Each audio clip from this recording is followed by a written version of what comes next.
DXDC Radyoman Report. Subay sa sagunsong panghitabo og krimen sa Kalinan District ning Tuiga, gisugyot nga mulusad og peace rally. Sumala ni Police Colonel Vemily Madrid, Regional Community Affairs Development Division kon ARCAD Chief.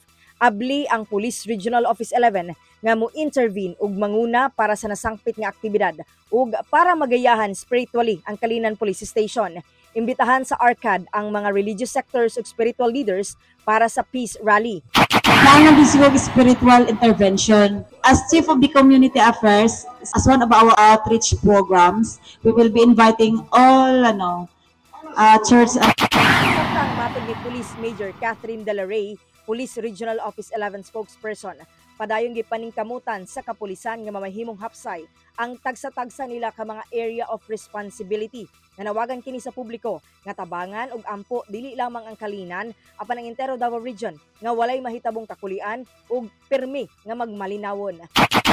Imo pud bitong subayon for this year, grabe ang sunod-sunod na mga incidents sa Kalinan. O yung pud ingon na ang mga pastor or ang mga bishop o pare, kung tinabangay ta nga mag-ampo, no, na wala na yung mahitabo sa Kalinan or in any area sa Davao Region.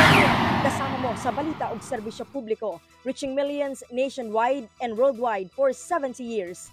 Radyoman ay ni Ginita, Tatak RMN. RMN News, Diretso Balitang Metro Davao.